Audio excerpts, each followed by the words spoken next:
In other words, the news media is falsely claiming that Trump is the Grinch who stole Bethlehem Christmas.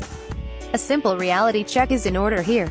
The Jerusalem Post article was wildly titled, "In Bethlehem, Trump blamed for dampening Christmas joy." The piece referred to a Donald Trump effect on Manger Square. The square, normally thronged on Christmas Eve, had plenty of vacant space. And most of the people who were there were Palestinians, not foreign tourists, the article complained. One widely circulated AP article is titled, "Jerusalem Violence, Rain Put Damper on Bethlehem Christmas." The missive claims that tourists appeared to be deterred by clashes that have broken out in recent weeks between Palestinian protesters and Israeli forces, following Trump's Jerusalem decision. Scores of other mainstream news media articles painted similarly distorted pictures. No, clashes did not break out. Contrary to the warped Alice through the looking glass lens through which the news media view the Mideast, violence does not spontaneously erupt like some sort of weather anomaly. The violence, in this case, has been entirely and openly orchestrated.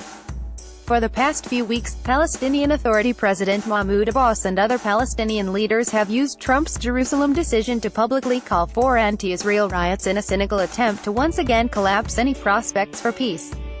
Abbas and his PA crew are singularly responsible for all of the ensuing clashes, and for any resultant impact on Bethlehem. Ever since the December 6th declaration, Breitbart Jerusalem has nearly daily, and sometimes several times per day, featured articles documenting the repeated call to arms by Abbas, his Fatah party, other PA leaders and official PA propaganda outlets. Here are just a few examples of some of our titles from the past few days alone. Abbas's claim that Trump's Jerusalem move impedes the creation of a Palestinian state is farcical. Trump's Jerusalem declaration leaves open the possibility of the Palestinians still gaining a capital in the city. The only thing standing in the way of the PA having a state with a foothold in Jerusalem, the Palestinians' own abject refusal to accept numerous statehood offers while rejecting Israel's very existence. The short-sighted news media, meanwhile, fail to delve deeper into the larger story of Christianity's decline in Bethlehem, a tragic saga of Christians being persecuted by Muslims and driven from the city following the takeover of the town under the Oslo Accords in 1995. Indeed, Bethlehem's Christian population began to decline just after arch-terrorist Yasser Arafat's PA took control of the city. I previously thoroughly documented the story. Bethlehem was more than 80% Christian when Israel was founded in 1948. But after Arafat took control, the city's Christian population plummeted to its current 23%. And that statistic is considered generous since it includes the satellite towns of Beit Sahor and Beit Yala. Some estimates place Bethlehem's actual Christian population as low as 12%, with hundreds of Christians emigrating each year. As soon as he took over Bethlehem, Arafat unilaterally fired the city's Christian politicians and replaced them with Muslim cronies. He appointed a Muslim governor, Mohammed Rashad Ajabar, and deposed of Bethlehem's city council, which had 9 Christians and 2 Muslims, reducing the number of Christians councillors to a 5,050 split. Arafat then converted a Greek Orthodox monastery next to the Church of Nativity, the believed birthplace of Jesus, into his official Bethlehem residence. Suddenly, after the Palestinians gained the territory, reports of Christian intimidation by Muslims began to surface. Christian leaders and residents told this reporter they face an atmosphere of regular hostility.